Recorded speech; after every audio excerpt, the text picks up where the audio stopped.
Okay. Anyway, let me start by informing you the metal-sulfur clusters. Probably most of you are not familiar with the term metal-sulfur cluster, which stands for ionic compounds consisting of multiple metal atoms like iron and multiple sulfur atoms. This is a typical compound, the 4 iron, 4 sulfur cluster, and we call it cubic type cluster. And this is present in very abundant, and this is present in all kinds of living creatures. So why is it present in various type of the biological systems? Because this is quite efficient in electron transfer. It can accept the electron and release release the electron to another cubic compound. And in such a manner, long-range electron transfer is capable. So, and this is a good example. ATP synthesis, adenosine triphosphate synthesis, which is an energy source for biological systems. And one of the ways to synthesize ATP is to use the mitochondria in a membrane. The outer and inner membrane, they are having different potential by means of electron transfer system. And that such potential gradient is enabled to make ATP in the following systems. And in order to make such gradient happen, a series of linear aligned iron sulfur clusters play a role. And one of the iron sulfur clusters, this is the same as this cubic one, and it accepts an electron from flavin mononucleotide, and it transfers this electron to the neighboring one. And once such phenomenon takes place one after another, so electron hops to the different one and goes into the membrane and inside of the mitochondria. It makes a large potential gap between the outside and inside of the mitochondria. So this is a strong point of the iron sulfur system. And by utilizing such advantage, the biological systems also use electron accepting and releasing function in the chemical transformation reactions. For instance, nitrogen reduction by nitrogenase. This is the topic of today's talk. But instead, other than the nitrogenase enzyme, which reduces nitrogen, there are some systems also reducing the difficult substrates, such as carbon dioxide. This carbon monoxide dehydrogenase, which uses this metal-sulfur center as a catalytic center, it reduces the carbon dioxide into carbon monoxide and plus water in the presence of 2 electrons and 2 protons. So electron accepting function of such iron sulfur cluster is utilize such carbon dioxide reduction. In this case, carbon dioxide is bound across nickel and iron center like this. And the carbon monoxide formed in this enzymatic reaction is further used in the synthesis of acetyl-CoA synthase, where the active site is like this, consisting of cubic one and nickel center. In this case, there is no redox reaction, but the carbon monoxide and cobalt-bound metal group and thiol is transformed into acetylthioester. This is also transformed into acetyl-CoA. This is involved in the citric acid cycle, and which is an important biological cycle for energy conversion. Another enzyme to be emphasized here is the hydrogenase. And this reaction is quite similar to what you see in the hydrogen fuel cell. Hydrogen is transformed into electrons and protons. This is the same as what fuel cell do. and electrons are taken away for energy. So the electrons are taken to for the voltage, gain the voltage.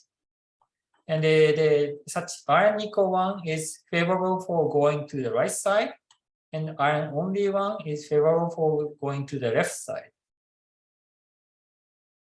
Okay, today's topic is about nitrogenase, and this is the reaction site, catalytic center. But you have no idea where it is. You can find this enzyme. So let me show you where this enzyme can be found.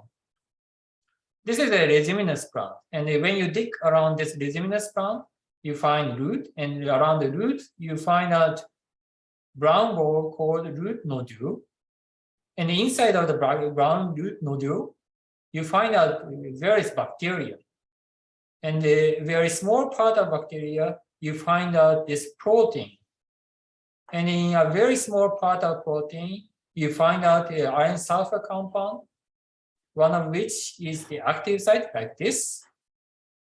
This is called as iron molybdenum cofactor, and the other is called as P cluster, which is consisting of iron and sulfur. Okay, now you'll find where it is existing. Okay, before going into details, let me emphasize the inertness of nitrogen. As you know, the nitrogen is quite inert, and nothing happens as you breathe all the time. And this is mainly because of the strong triple bond of nitrogen-nitrogen, which is 945 kilojoule per mole. This is quite strong. And also, nitrogen molecule is consisting of the same element, same two elements, nitrogen atom and nitrogen atom. So there is no polarity. Electrostatic interaction is one of the ways to activate or capture the molecule, but there is no polarity in nitrogen molecule. So electrostatic interaction is not useful. And furthermore, ionization is not easy to take place for dinitrogen, quite large ionization potential, and electron affinity is still quite small. So all of these parameters show that dinitrogen is quite difficult to capture and convert. Then we became interested in how and why the enzyme use the cofactor to transform dinitrogen. So this is still in a mystery. Even after half-century works by chemists and biochemists, this real function is still unknown, but we are trying to uncover the secrets of the enzyme. Anyway, this slide shows the proteins of the nitrogenase. The nitrogenase is a name of the protein and the enzyme, and the enzyme consists of proteins. And there are two proteins for nitrogenase. One is a molybdenum iron protein, which is shown in the previous slide, and the other is a new one, iron protein. The function of this is to inject the electron into this molybdenum iron protein, because 8 electrons are needed to transform dinitrogen into ammonia and a hydrogen molecule. But this compound can inject the electron by 1 electron. So these two need to be separated. And this protein can bind to the molybdenum iron protein and then inject the electron and goes away immediately. This system is needed to accumulate 8 electrons inside of this protein in order to prevent the backflow of the electron going to this cubic compound.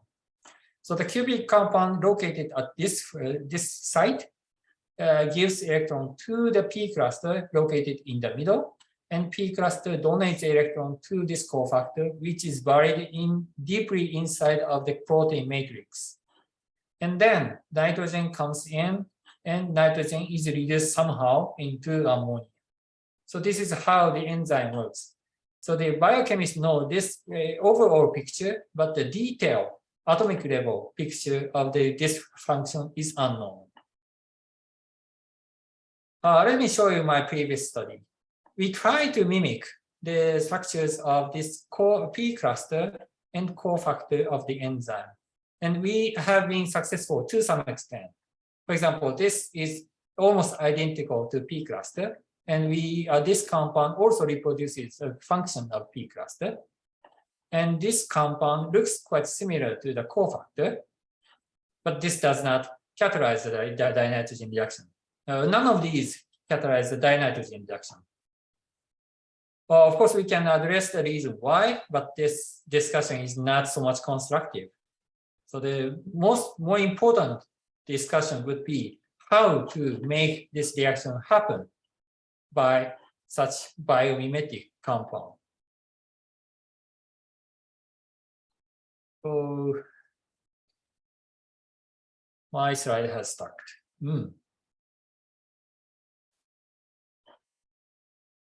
Let me stop for a moment again. And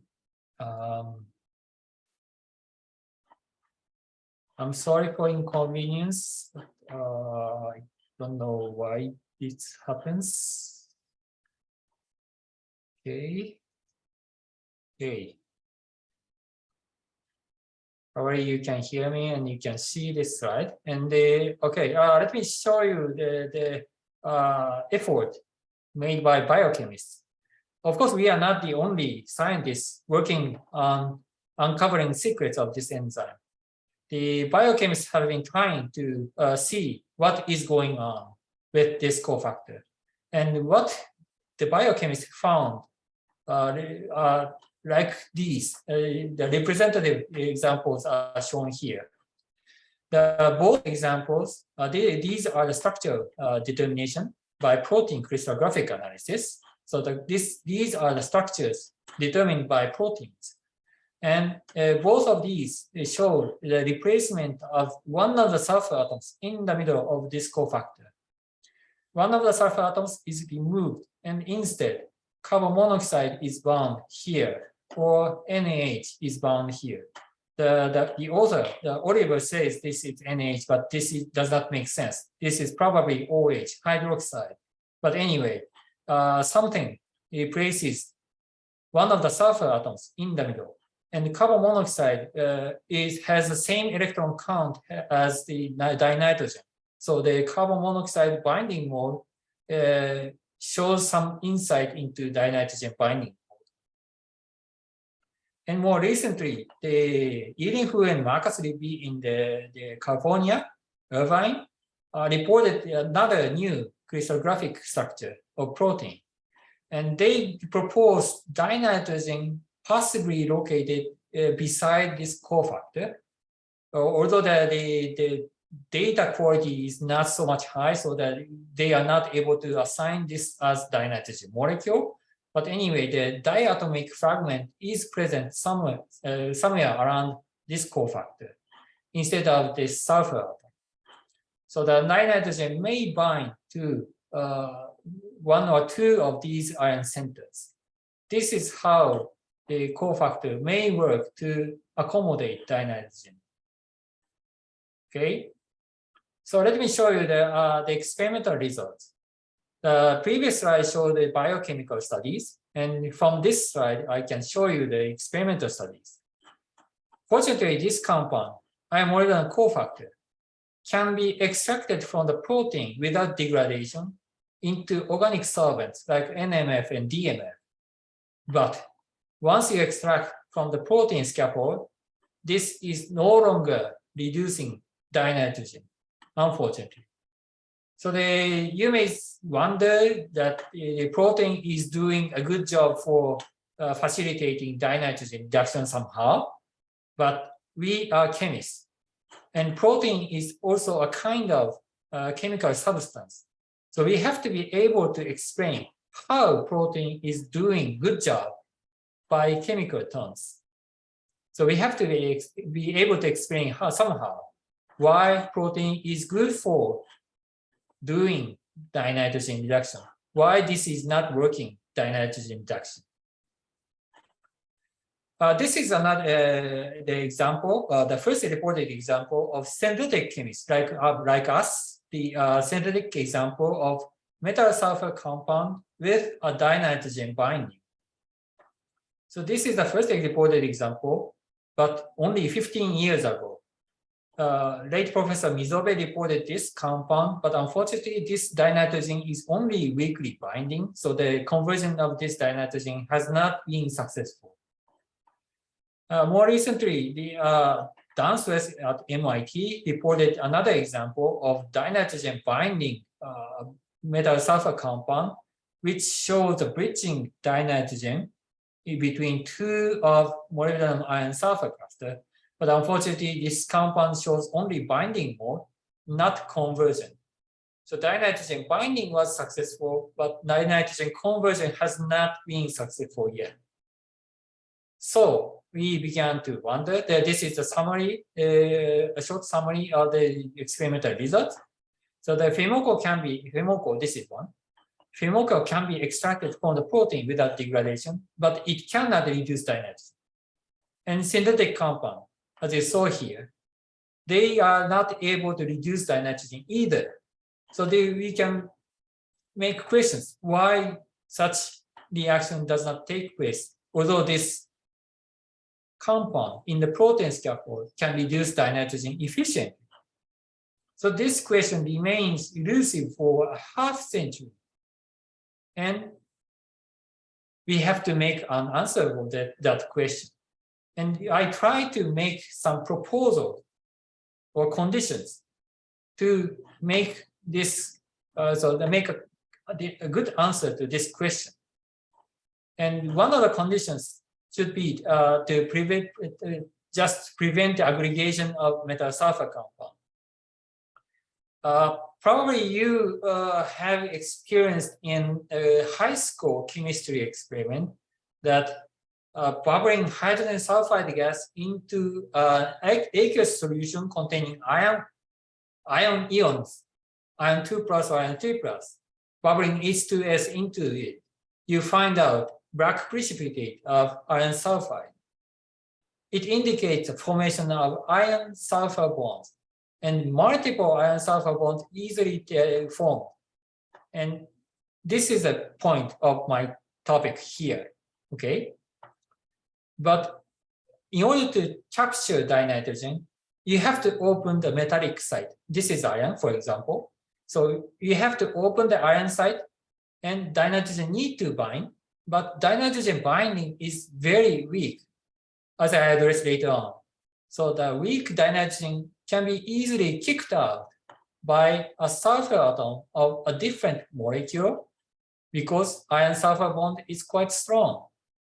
And once this strong bond is formed, this iron site is no longer able to accommodate dinitrogen.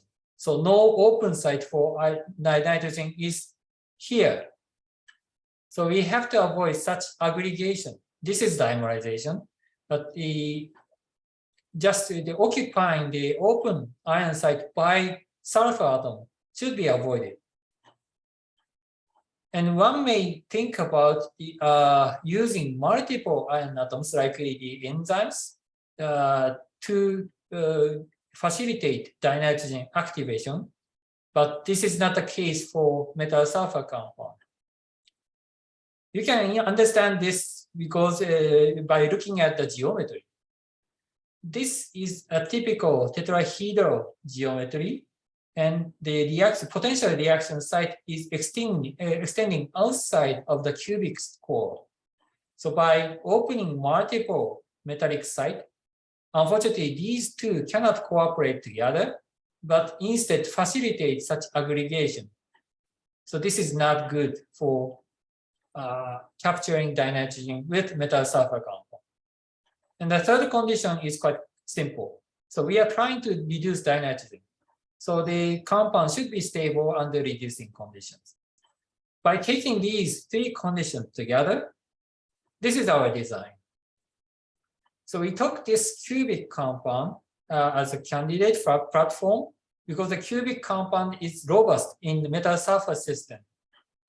And we used molybdenum incorporated as many molybdenum as possible because molybdenum sulfur bond is quite robust. So the strong metal sulfur bond, molybdenum sulfur bond, makes this entire cubic structure quite robust and quite stable, even under reducing conditions. And in order to prevent such aggregation, we added this 5-member ring we called CP ligands to protect the molybdenum center. And this molybdenum CP interaction is quite robust. And this is known based on our experimental experience. And also, in order to make some steric protection, we incorporated our group here, and we just located this reaction site M as a specific open reaction site for nitrogen activation. This is our design. And now the next question is how to make such a compound. This is a design. Our design is consisting of 3 molybdenum atoms, 4 sulfur atoms. This is a platform, and the 4th metal center is accommodated by using circle 3 sulfur atoms to occupy the vertex, and then cubic structure is formed. This is how we try to make such cubic compound. This is called a 3+1 fashion, and this style has been, this is not our original style. This style has been invented by Japanese pioneers, shown here. All of these professors has already retired, and now I'm trying to take over their studies to model this compound. So this slide shows you how to make such cubic compound. We start from this half sandwich molybdenum chloride compound, which was made from molybdenum carbonyl compound and CP ligand, and it was converted from the multiple step into this triangular molybdenum sulfur compound. And this is triangular compound, and it looks like this from the different viewpoint. And these 3 sulfur atoms can cooperate to capture this iron atom under reducing conditions, like this manner. By 2 electron reduction, this cationic form becomes anionic form, and this structure looks like this. So the 3 sulfur atoms can capture the countercation potassium, like this manner.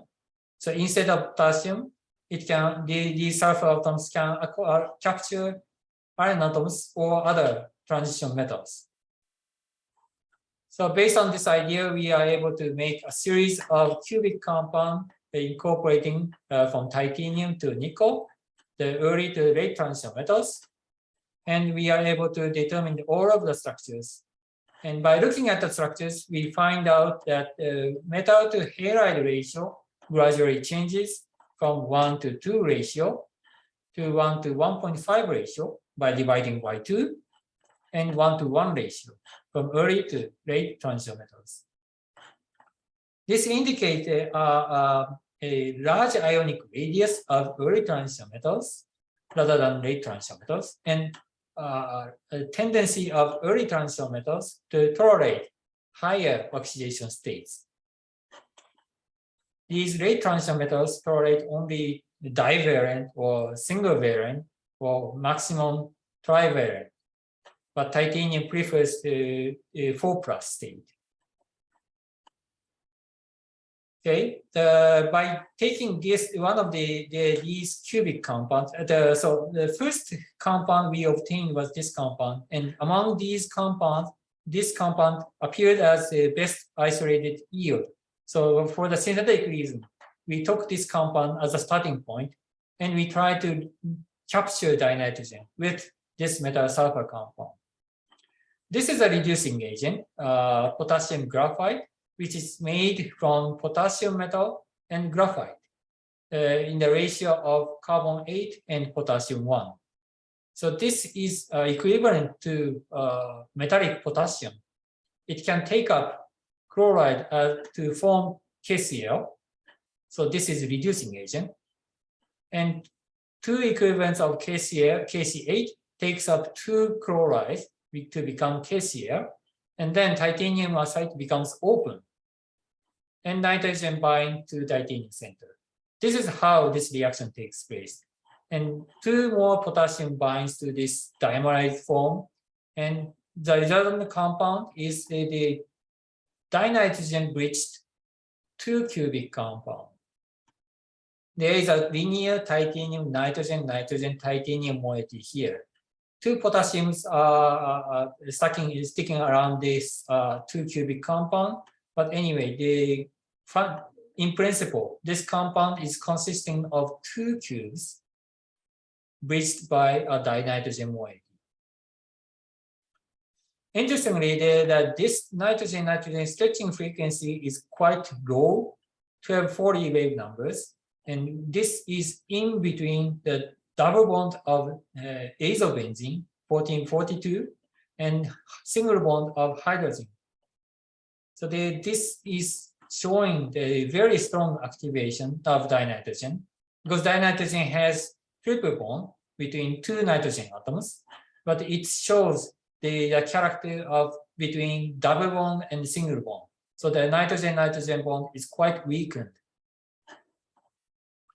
So with this weakened, strongly activated dinitrogen in hand, we try to convert this dinitrogen into ammonia in the presence of proton source. And we added water as a proton source, and we are able to obtain ammonia up to 1.2 equivalents. So unfortunately, this was the maximum amount. Even though we added excess amount of reducing agent and excess amount of proton source, this is a sort of catalytic condition, but this was turned out to be substoichiometric reaction. This ammonia is coming from this dinitrogen, and we confirmed based on the isotope labeling experiment.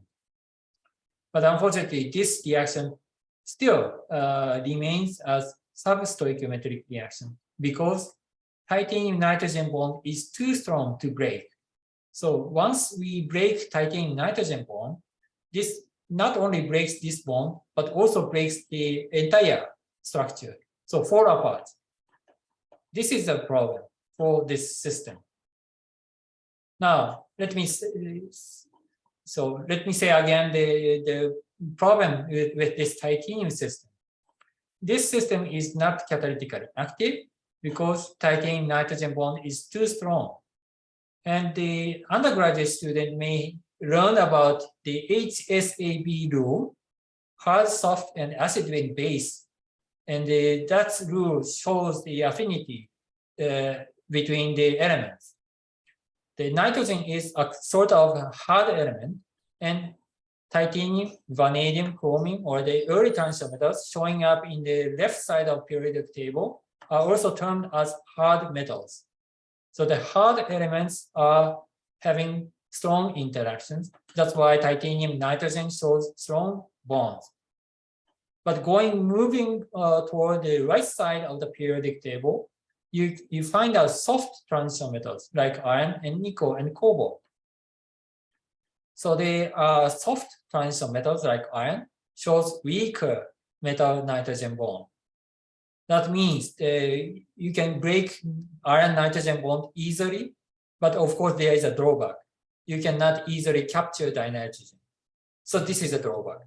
We have to make a balance between capturing dinitrogen and releasing nitrogen product.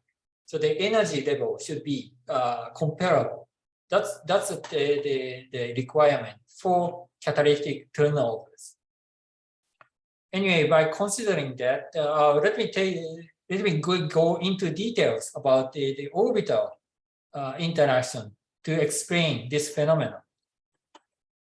Okay, dinitrogen is an inert molecule because it shows low-lying HOMO orbital, highest occupied molecular orbital, and high-lying LUMO orbital, lowest unoccupied molecular orbital.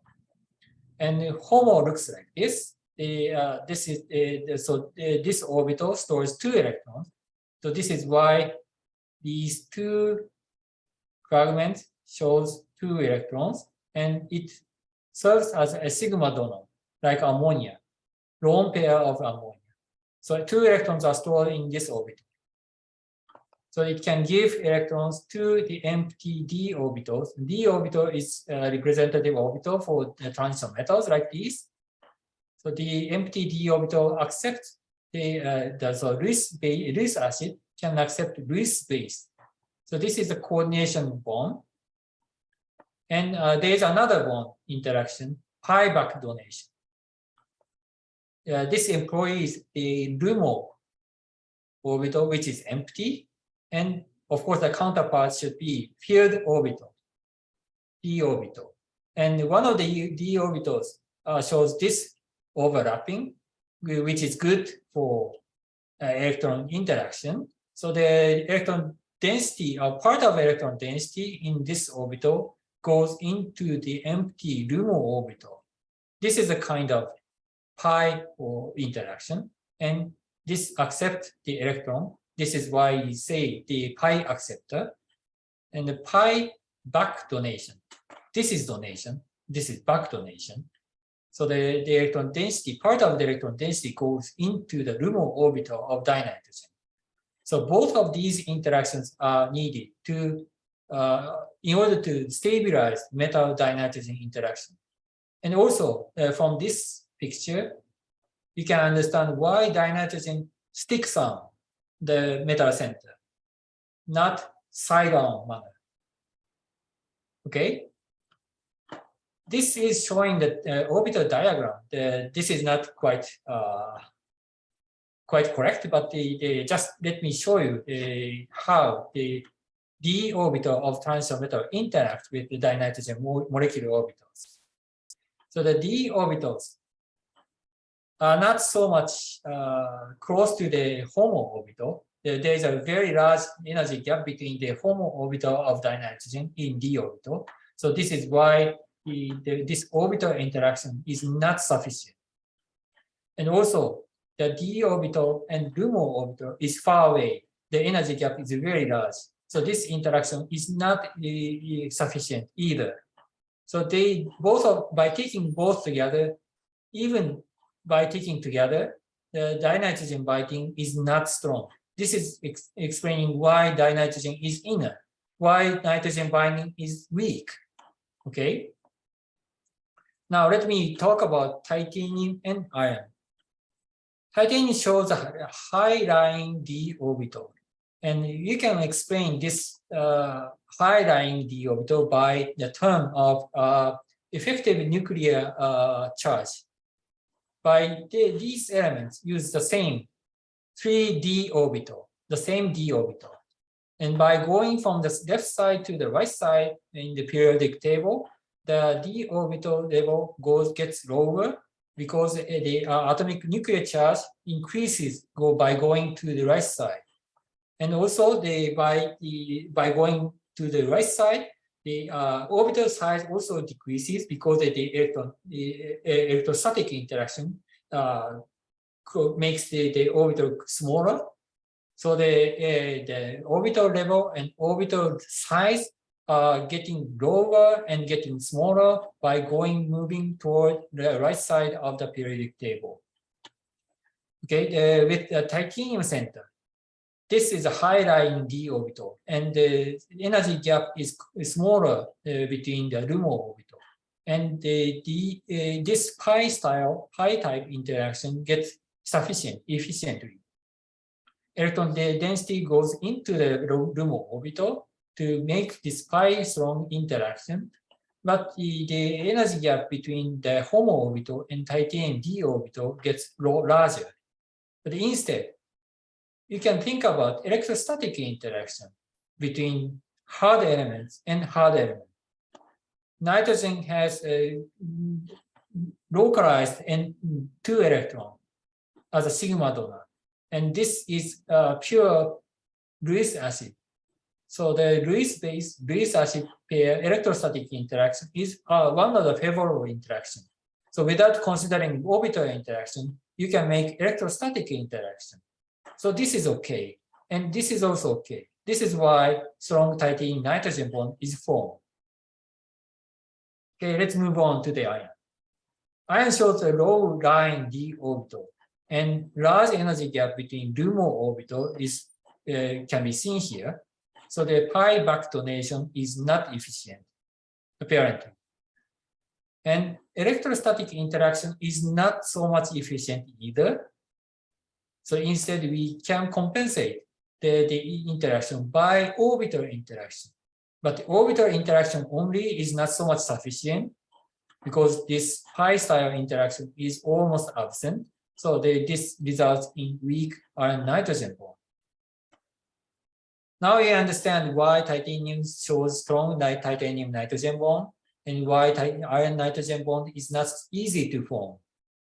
So by considering that, still we worked on dinitrogen activation with the iron center of the metallic sulfur compound. So this is our idea. So this is the expanded view of the cofactor in the protein, and somehow this is removed. This sulfur atom is removed, and nitrogen is accommodated. And this is our speculation. This structure is taken from one of the crystal structure reported by Max Phoebe and Yiling Hu. And of course, the best way is to reproduce the entire structure, but this is too difficult, unfortunately. None of the synthetic chemists has been successful to make such carbon-centered metal-sulfur clusters.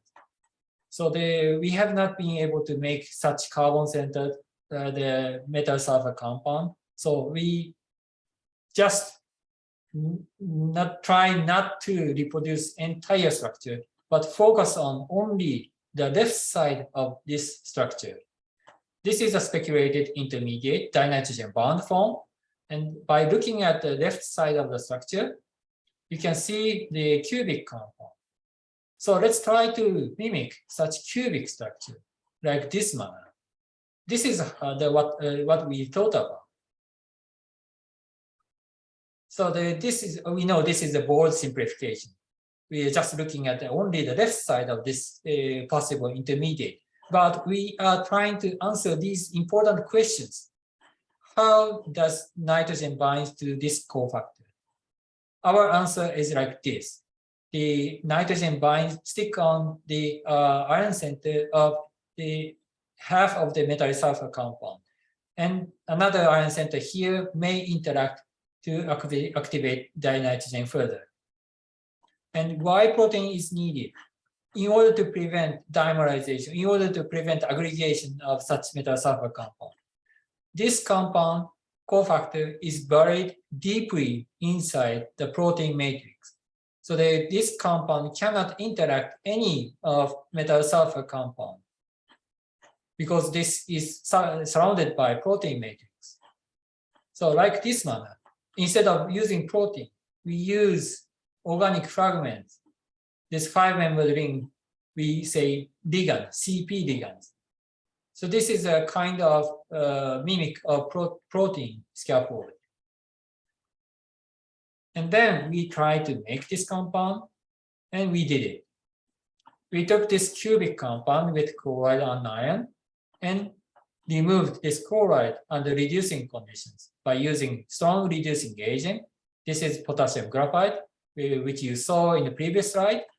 This is sodium naphthalenide, which is made from sodium metal and naphthalene. And this is radical anion of naphthalene and sodium plus. Naphthalene radical anion gives an electron to any of electron accepting moiety. So this is a reducing agent. Either way, the potassium takes up chloride, sodium takes up chloride, and electron charge in, and nitrogen atmosphere, the ion becomes open, nitrogen binds to the ion center, and in this case, in the case of methyl group, CH3 group on this R group, the dimerized form is formed because the steric hindrance between these two CP ligands is not sufficient. But with silyl group, trimethyl group, triethyl groups are on these, such dimerization does not take place because of the steric hindrance.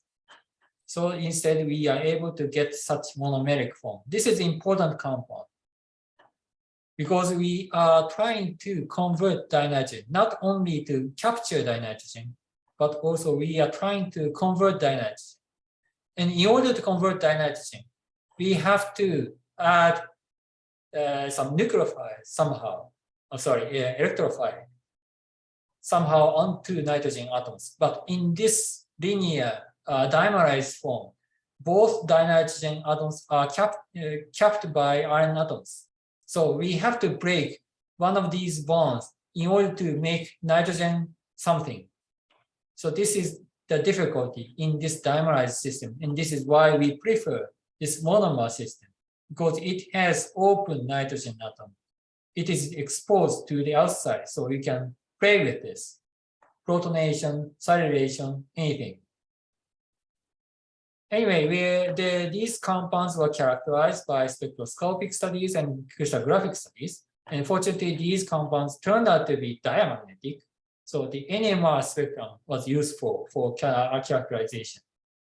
So this compound shows two equivalent nitrogen atoms. So these two nitrogen atoms are equivalent. So it shows only one nitrogen signal in the nitrogen 15 NMR spectrum. In this case, these two nitrogen atoms are inequivalent. So in this case, two signals should appear like this. Okay, so this makes sense to us. All right, and then we are able to determine the molecular structures of these compounds, dimerized form and monomeric form. And furthermore, we also try to see the electronic state of the iron center by measuring the iron 57 Moss power spectrum. By looking at the isomer shift, which is the horizontal axis, this is the isomer shift. And the width of these two signals, this is a quadrupole splitting. The size represents this isomer shift. This value represents the electronic state, and this size represents the symmetry around the iron center. And based on these parameters, we tentatively assign these iron center as iron 2+. But the difficulty remains because we are having both molybdenum and iron in the same molecule. So we asked Professor Samira to carry out the calculations. And based on his DFT analysis, the frontier orbitals of this cubic compound, he carried out the calculation on this particular compound. And these are the orbital pictures of the frontier of the pictures of that molecule. And as you see here, that this is iron center, this is nitrogen. And as you see here, frontier orbitals are almost localized onto molybdenum centers. So the occupied orbitals are delocalized over molybdenum centers. So the reducing agent, electrons are probably stored onto molybdenum without changing the iron oxidation state significantly. And also he carried out a calculation of this spectrum, and it makes sense to us. The calculation also reproduced the spectrum efficiently. So with a series of cubic compounds like this, we try to convert dinitrogen into ammonia in the presence of proton source and electron source. But this reaction turned out to be unsuccessful and only gave 1.6 equivalent of ammonia from this dinitrogen. So this is not catalytic at all. So this is far less efficient rather than the previously reported molecular catalyst by Jonas Peters or Nishibayashi. To be frankly, this reaction has been carried out by the professional scientist Nishibayashi, because we are not very good in running this kind of very sophisticated reaction. this acid is thermally labile. This is, you have to make this compound and use it quickly and store this compound not at room temperature. You have to store this compound at lower than -30 degrees C. And you have to carry out this reaction under very low temperature and carefully carry out the reaction, and then analysis should be also carefully carried out. Even by doing that by professional scientists, this is not catalytic at all. And probably because that the protonation takes place not onto nitrogen, but also onto sulfur atom, and it breaks this cubic compound. And it falls apart in the presence of very strong proton source like this. This is stronger than HCl. So we turn attention to a different homogeneous nitrogen fixation reaction. This is the acylation of nitrogen, the acylamine synthesis. And typically this reaction is carried out under 1 atm of dinitrogen in the presence of large excess of chlorosiren and sodium. This is the first ion catalyzed reaction reported by Nishibayashi. And in this case, the only 34 equivalents of silylamine was formed based on this molecule. And this is our example, previous example, and the best result reported so far with ion without our recent result. So this is this compound formed 183 equivalents of silylamine based on this molecule. So this is efficient. And our cubic compound produced 127 equivalents of silylamine for this cubic compound. So this is good as a starting point. And furthermore, this platform compound without ion center does not catalyze this reaction. This is within the experimental error. So this is almost nothing. Okay. So encouraged by this result, we carried out the same reaction with a series of compounds with chloride onto ion center or dinitrogen onto the ion center. And up to 250 equivalents of silylamine was formed based on the cubic compound. And all of the platform compound without ion center did not catalyze the reaction. So the ion center is really the catalytic site for this reaction. Molybdenum is not working on this reaction as a reaction site. Although we see some small amount of silylamine in this reaction, probably during decomposition process, maybe iron metal sulfur bond is broken or metal CP bond is broken to open the molybdenum reaction site to carry out sort of this reaction. Anyway, this is far efficient than this platform compound. So the ion center is working in this reaction. We are trying to explain the reason why we see such significant difference between the catalytic activity of these compounds.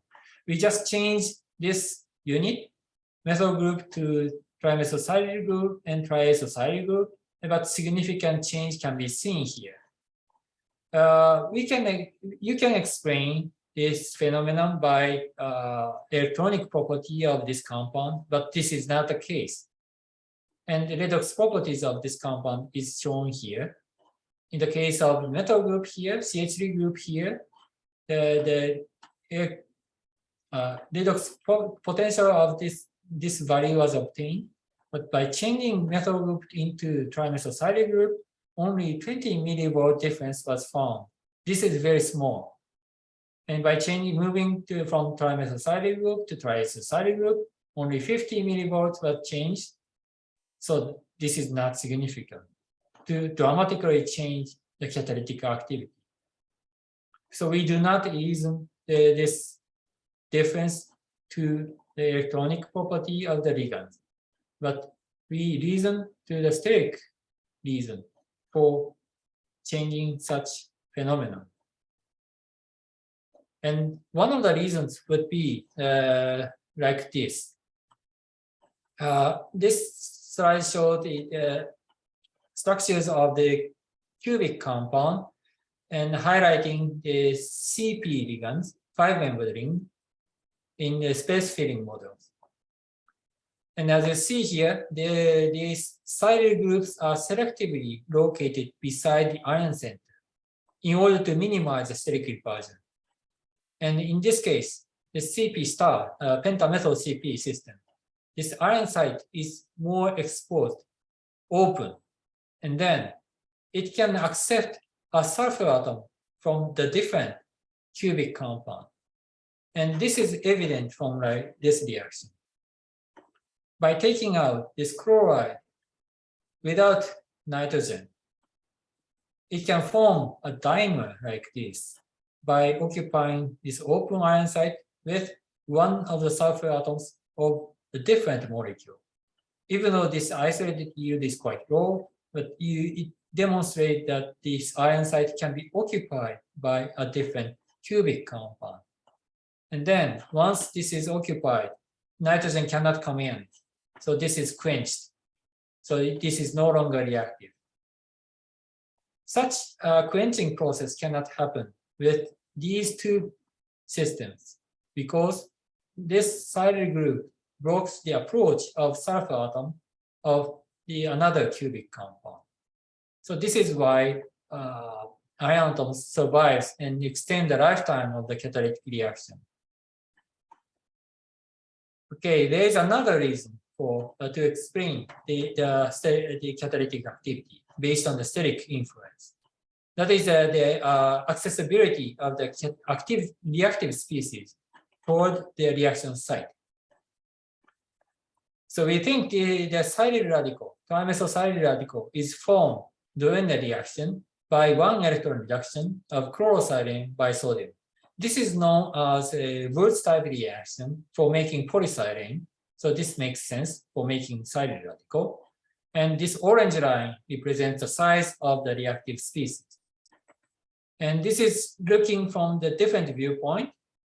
And now you see the CP ligands make a block fence for approaching this reactive species. This is more open with the CP star. So the reactive species easily approaches to the ion center. But in the cases of silyl protected compounds, particularly in the case of triisosilyl analog, the orange line cannot easily approach to the ion center. So it slows down the reaction, or it slows down the starting point of the reaction. So this may explain why the catalytic activity changes by the CP ligands. So all in all, with these two factors, the dimerization of the cubic compound, the quenching process is taking place or not, and the approach of the reactive species, these two factors may dominate most of the catalytic activities, but we are not able to explain everything. So there should be some other factors we cannot consider up to now. All right, let me get back to the reaction again. So dinitrogen, chlorosilane, and sodium can convert into silylamine, but there is some side reaction.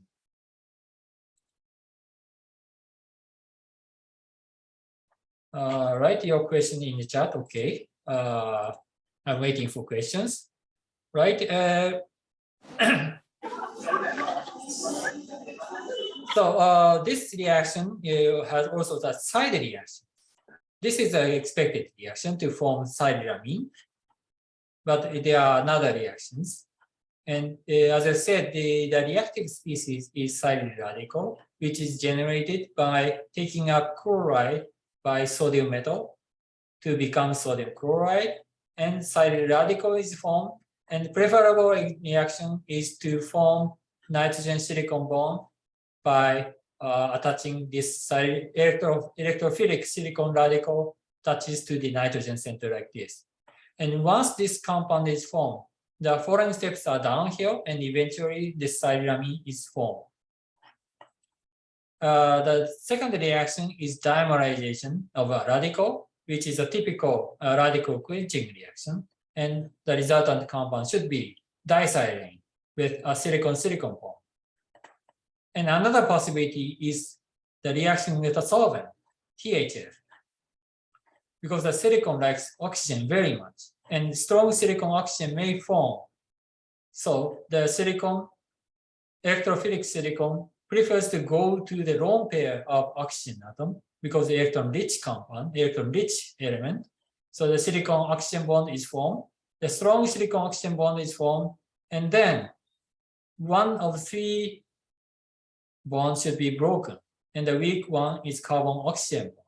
So then carbon-oxygen bond is broken. This is a ring opening, and then carbon-centered radical takes up another silicon atom to become such silane ether, or takes up a hydrogen atom from somewhere, from the protein or from the solvent, to become this silane ether.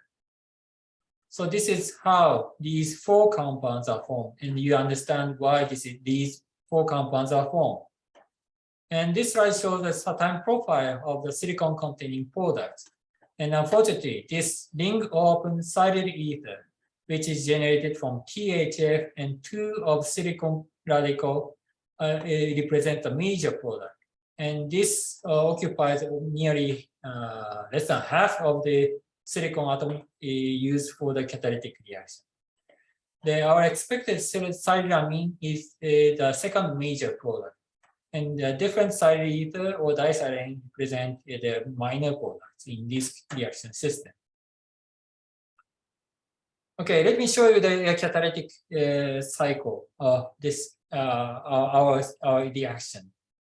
We use this chloride bond or dinitrogen bond cubic compound as pre-catalyst because the chloride can be removed by silane radical. So as I said, the sodium plus chlorosilane generates silane radical, and silane radical may take up this chloride to become chlorosilane again. And once this reaction takes place, the ion center becomes open, and solvent, THF, may bind, or dinitrogen may bind. So this THF can be replaced by dinitrogen, and dinitrogen is bound to this ion center in the neutral form. And further, one electron reduction by excess amount of sodium can take place to form this anionic dinitrogen bound cubic compound, which was isolated in different manner. Or instead of the one electron reduction, addition of silane radical may take place to nitrogen atom to make this iron nitrogen silicon moiety in this intermediate. Well, this compound can be formed from this anionic dinitrogen bound compound and the reaction with the chlorosilane. So this anionic compound has sodium as a countercation, and sodium takes up this chloride, and nitrogen atom attacks to this silicon atom as a nucleophile. So this is a kind of nucleophile, and silicon atoms is relatively positively charged. So the anionic nitrogen goes to the silicon atom to form nitrogen silicon bond. And chloride is kicked out, and sodium takes up, and sodium chloride is formed. And as a result, iron nitrogen silicon bond is formed. So in order to check this possibility, before moving on to checking this possibility, we checked this compound by the spectroscopic study. So this is dinitrogen. But you may say this is maybe dioxygen or carbon monoxide. But we checked by the spectroscopic study. This is the IR spectrum showing the stretching frequency of nitrogen bond. And by changing nitrogen 15 N2 gas, this band moved to the lower frequency. This is quite typical for nitrogen 14 to nitrogen 15. Okay, and in order to check this formation, we try to generate this anionic dinitrogen bound compound and try the reaction with chlorosilane. We first tried the trimethylchlorosilane, but the product was not stable enough for isolation. even though we are sure that this compound is formed, but we are not able to isolate the compound. So instead, we moved on to use triphenyl silane analog, and then we are able to isolate this compound. And this is the molecular structure of the product. So triphenyl analog of this compound. And this, the nitrogen-nitrogen bonds show double bond character as evidenced by the IR spectrum. And the next question is whether this compound serves as the intermediate in the catalytic system or not. And we checked the possibility of catalyzing the reaction. And yes, this compound catalyzed efficiently the dinitrogen reduction. In the presence of large excess of chlorosilane and sodium, this compound catalyzed to form silylamine and gave 258 equivalents. This is as efficient as the best result of these compounds. Okay, so based on these results, so that's showing this compound as an intermediate makes sense. And for the following step, we do not have any experimental evidence. So we just try to follow the calculation result reported by Yoshizawa and Koniru. And both systems and our collaboration between Professor Samira, including these three systems, all these systems showed that such hydrogen intermediate, even though the systems are quite different.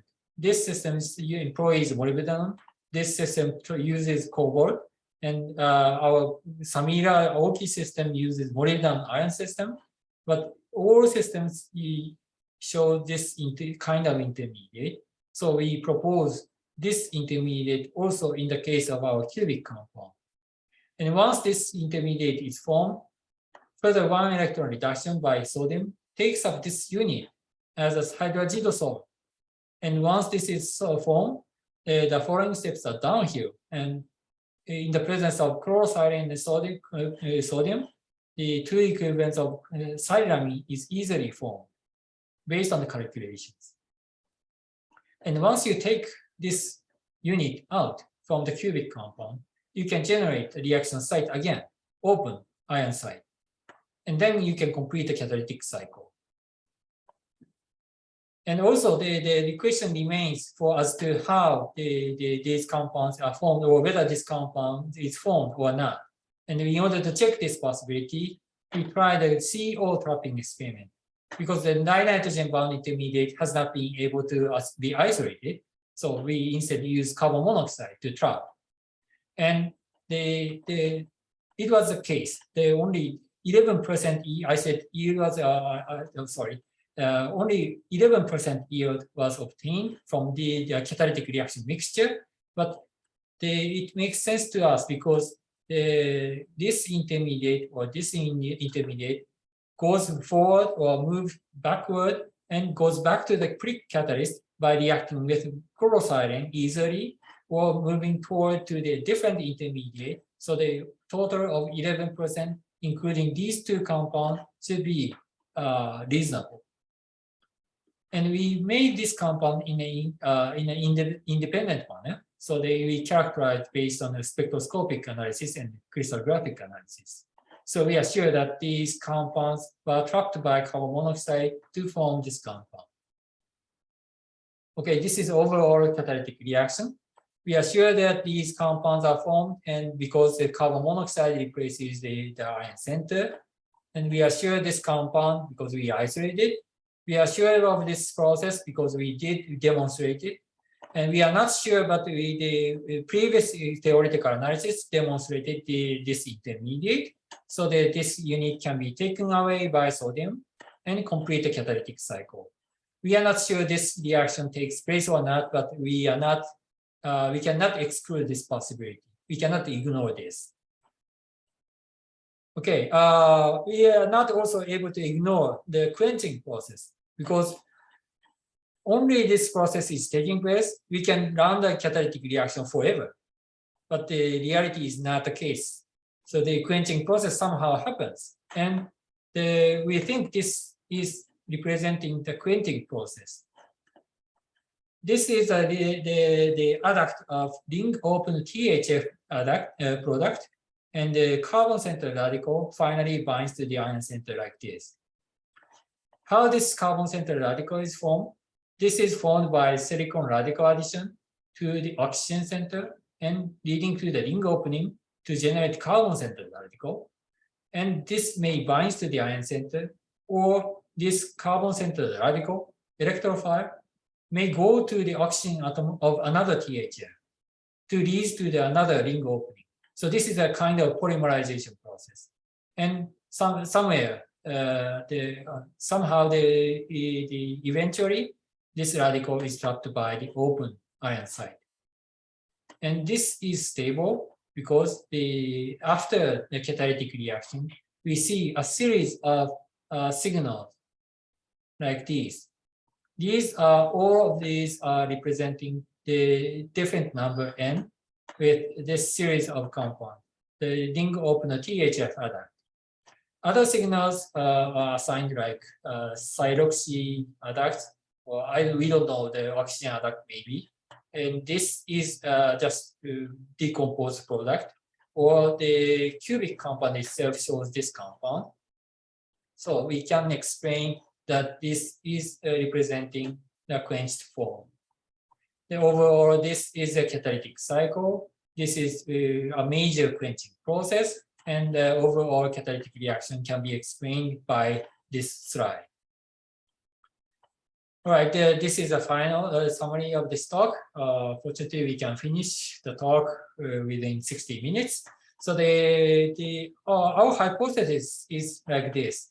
The enzyme may remove one of the sulfur atoms in the middle of this cofactor and accommodate dinitrogen like this, probably.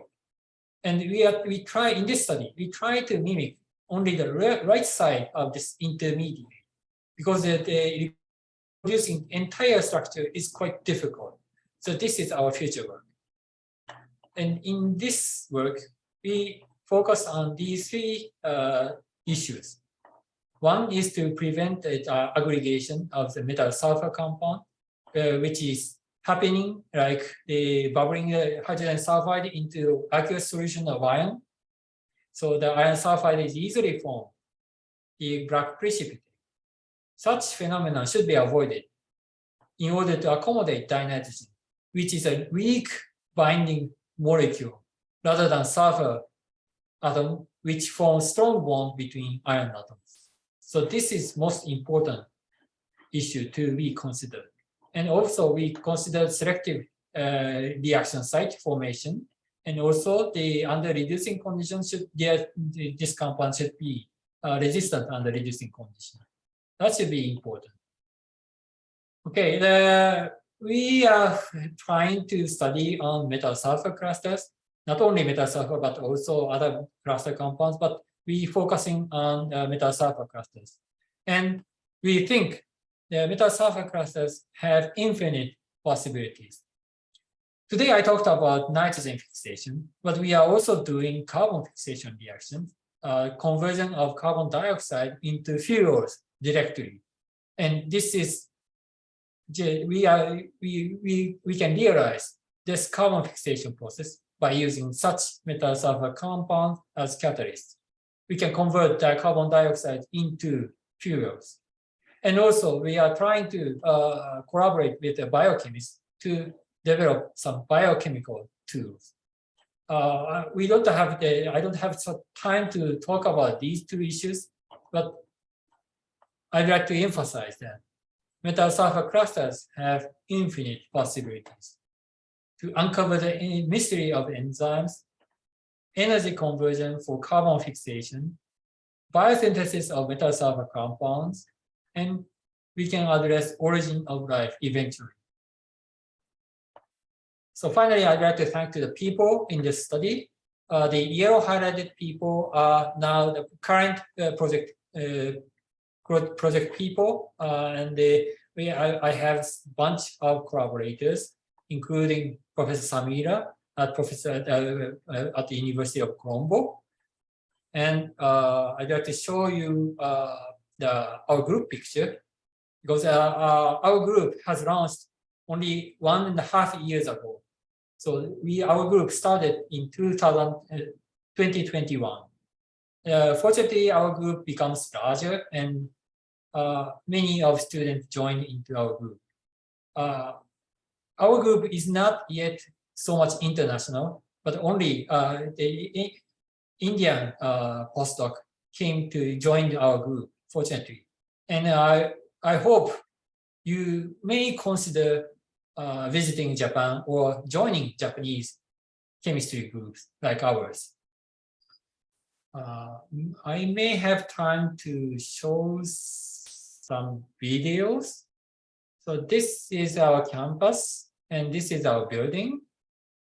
And we are one of the campuses of Kyoto University. And this is, okay, let's look at the video for a while. It finishes in 10 seconds, I guess. So this is our campus, and this is our room, my room. Yeah, I'm broadcasting this talk from this room.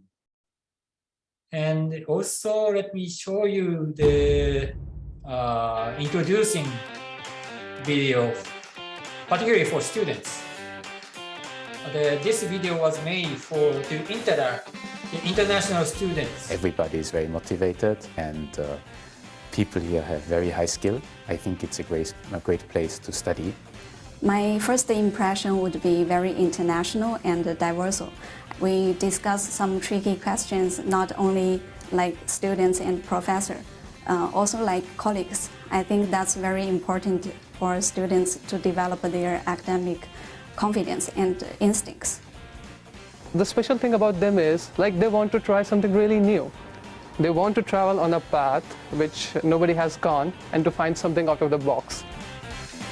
I hope you can hear the voice of the video. So living in Kyoto really benefit me. My favorite sport is Hiezan. My favorite sport is the Uji Park. People are pretty humble and they have a lot of humility, which is praiseworthy. You know, the ICR is a very famous and prestigious worldwide chemistry research institute. So learning abroad can be very life-changing. It's very well recognized for getting the person to get cultural exchange experience and learning from the global perspective. Japan always fascinated me. Most of the seminal work starts here. If you want a challenge and if you also want to develop yourself as a person, please do consider joining us in Kyoto. Japan is a very great choice, and specifically Kyoto University. What hurts the most is you actually had the chance, but you never go for it. It's kind of nice to spend time there. And we are welcoming you to join hands with us.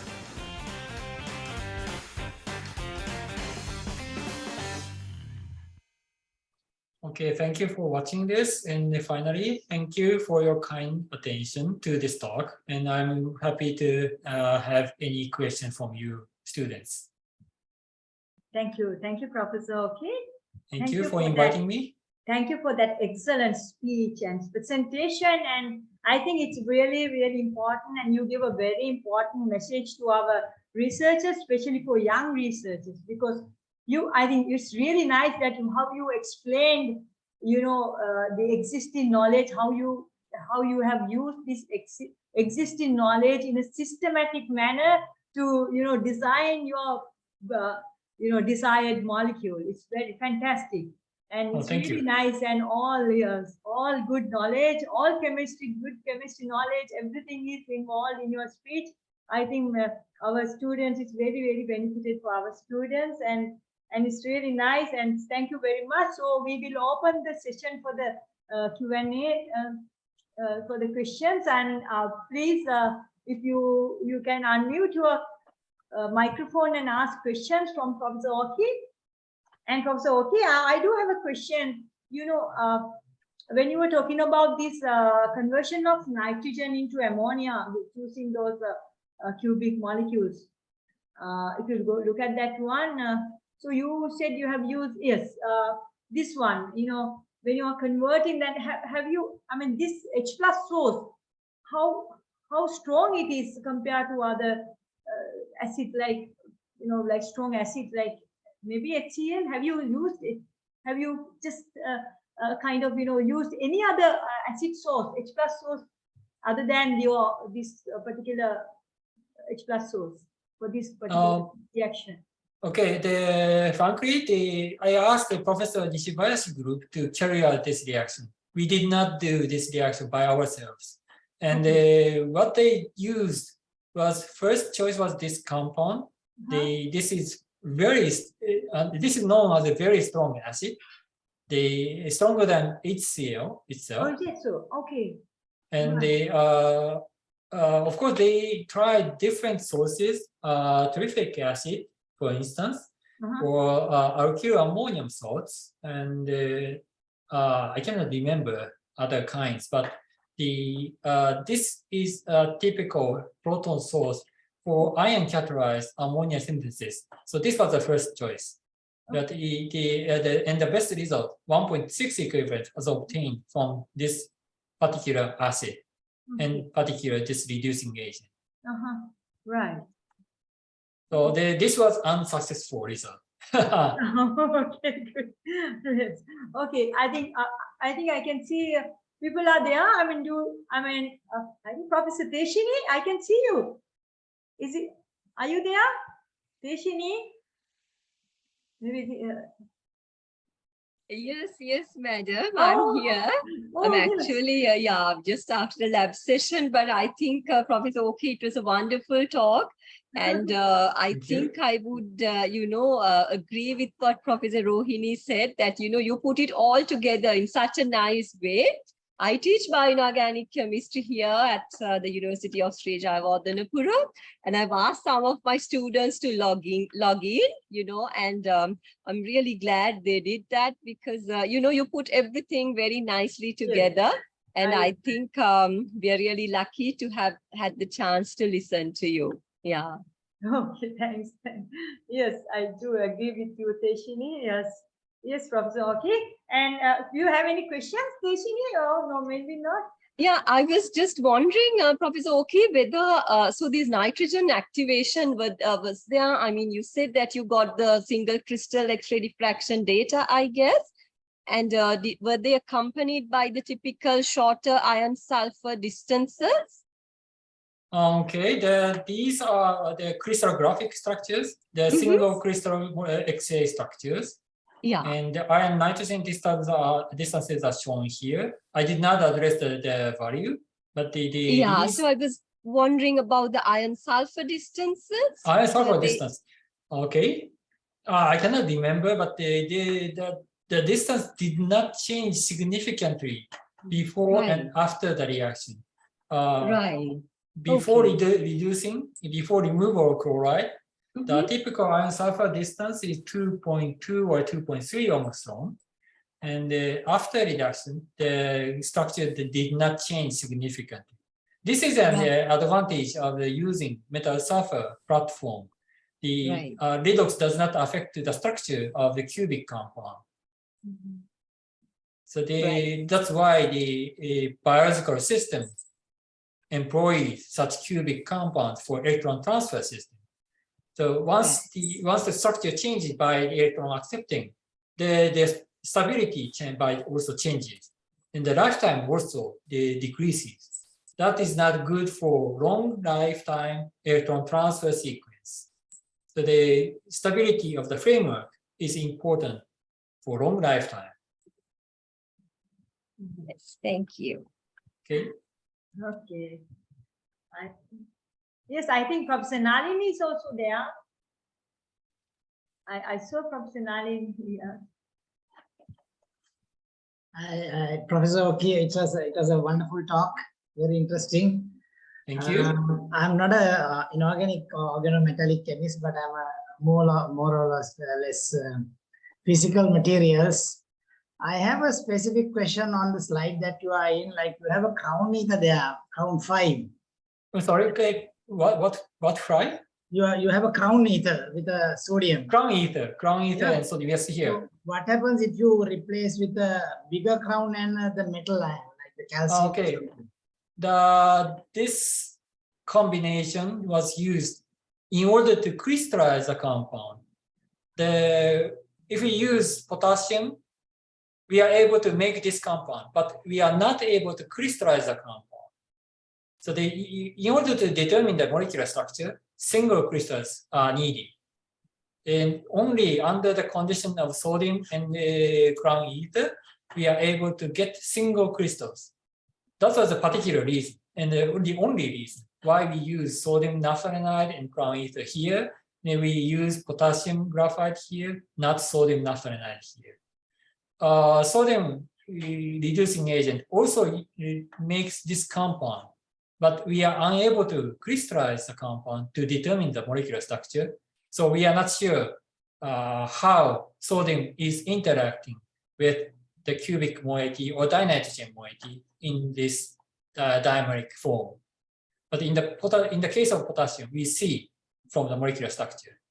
We are sure that the potassium can interact with this compound, this nitrogen atom, but we are not able to convince you by showing the molecular structure. But what happens if you get the properties even without the molecular structure? It doesn't change. Spectrum does not change by the choice of the alkaline metals. It indicates weak interaction between Sodium and nitrogen. Yes. Okay, interesting. And particularly in solution, this interaction is labile, like in THF. This is your recent paper in Nature, I guess. Yes, this is published in Nature this year. Yeah, excellent. Yeah. Thank you. Yeah. Congratulations, very nice. And you used all the time THF as the solvent, it seems. Yes, THF was effective for this system. We use sometimes toluene, sometimes diethyl ether, but in this system, THF was effective. We use some other. That's right. That's what you have you used other solvent system also have been used, but the THF Yes. was the okay. That's the best.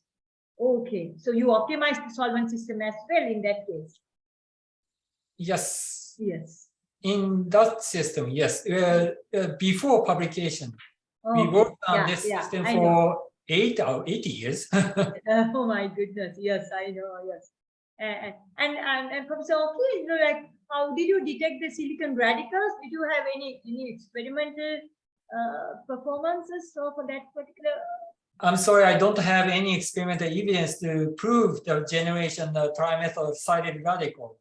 But this reaction is quite well known as a Wurtz type reaction for making polystyrene silicon chain compound by using disubstituted dichlorosilane plus sodium. For instance, diphenyl silicon dichloride plus excess sodium generate diphenyl silicon chain compound in polymeric form. Right. And for making this compound, the silicon radical is proposed. Right. So I just took that proposal, and this particularly for the alkyl substituted silicon compound, formation of anionic silicon compound is difficult, very difficult. You cannot generate silicon anion. This is the difference between the carbon chemistry. Yes. Okay. So the silicon anion is not easy to form, but silicon radical is formed, and you need to remove chloride somehow. So the choice is silicon radical. That is my explanation. Yeah. And also the products explains that they support the generation of silicon radical. Yeah, true. Yes. I agree 100%. Yes. And you, any questions from the audience? I'm sorry, we are just asking questions. And yes. Any Well, questions? students are shy, or my English is not good enough. Oh, your English is fantastic. It's very clear. It's very clear. We really enjoy. It's very nice. Yes, Neranga is there. Neranga? Yeah, can I have asked question? Actually, it's very good talk and it's very well presented. And I'm wondering why you use CP star instead of CP. And have you seen any nitrogen binding in the side-on fashion? That side-on fashion, yes, we tried it before trying this system. So after finding such dimerized system with CP star, yes, we moved on to less bulky ones to find side-on fashion, but it was not successful because the intermolecular, intercubic iron-sulfur bond is formed easily. So the iron-nitrogen binding is not strong enough, but iron-sulfur bond is strong. So side-on nitrogen may be formed as an intermediate, but eventually sulfur kicks nitrogen out, and then dimerized form,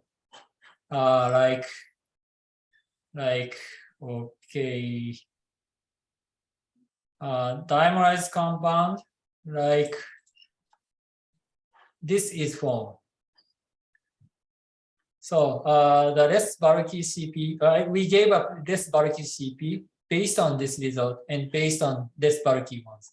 So the CP, C5H5 was not tested because of this result. Nothing but one kilo. Are you okay? Yes, okay, yes, yeah. yes, everything is okay. Yes, sir.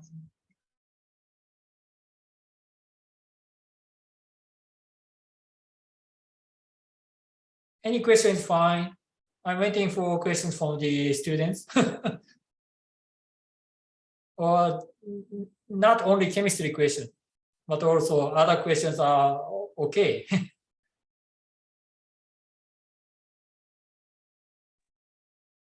And you know why, the reason why still scientists couldn't find a proper mechanism or the systems to get this nitrogen fixation like plant do? Okay, the working this enzyme by biochemical approach is difficult because we are dealing with very light elements, nitrogen. Nitrogen element is elsewhere in the protein as an amino acid. So there are very large noise in there. And protons are everywhere. Nitrogen is everywhere. So the specifying nitrogen onto this unit is very difficult based on spectroscopic techniques. Of course, isotopic labeling is possible, but only 1 or 2 nitrogen atoms among more than 1,000 nitrogen atoms is not easy to detect. That makes sense why biochemical approach is quite difficult, and why this is also one of the reasons why I show only protein crystal structures like these to as representative examples. So the nitrogen detection in protein is quite difficult in principle.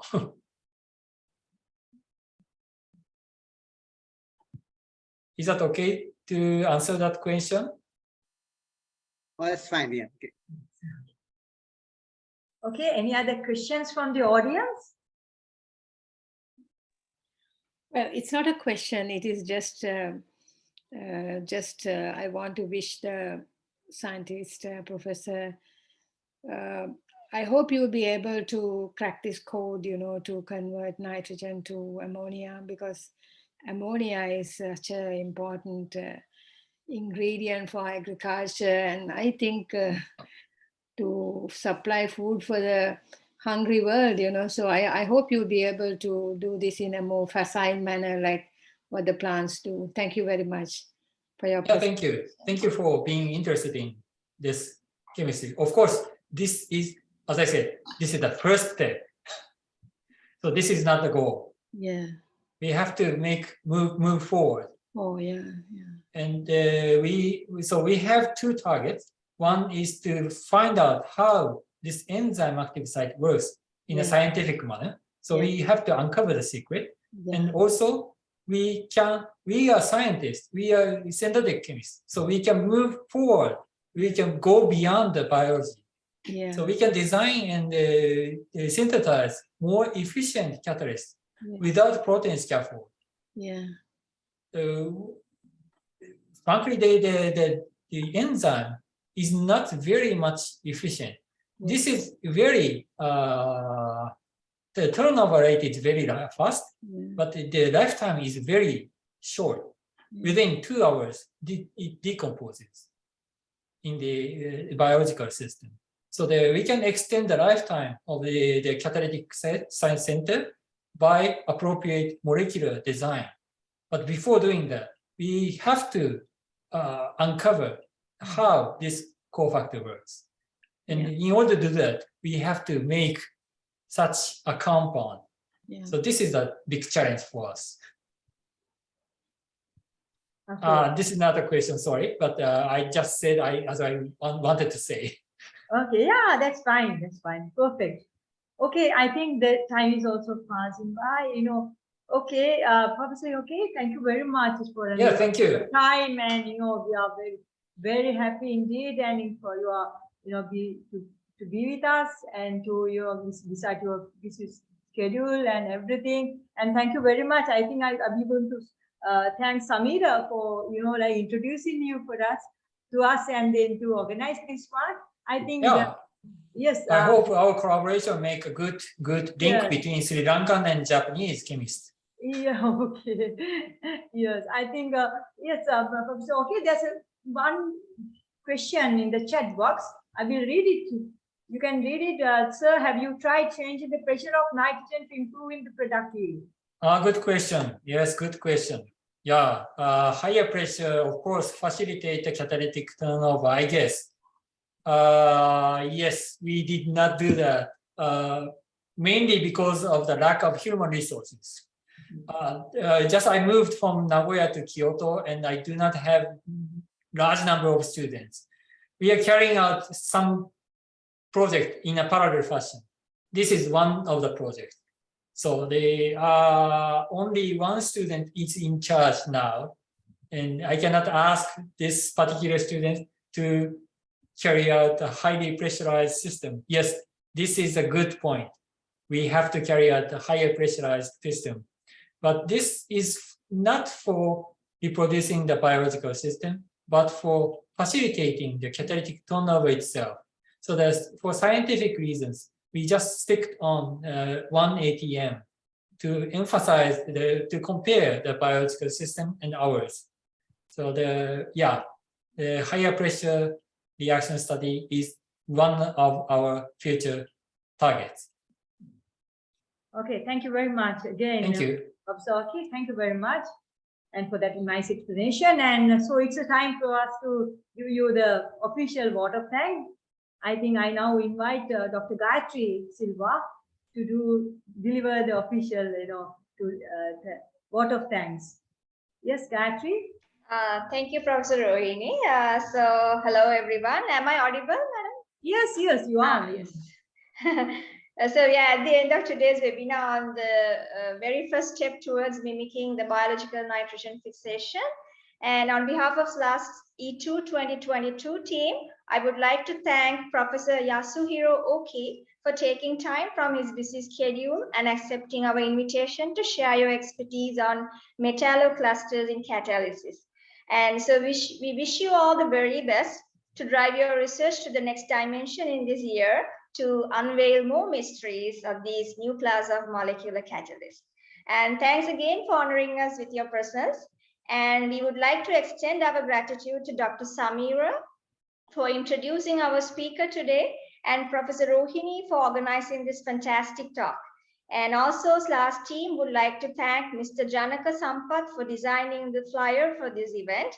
And finally, I'm also thankful to the students, academics, and researchers for your participation, response, and cooperation to this event.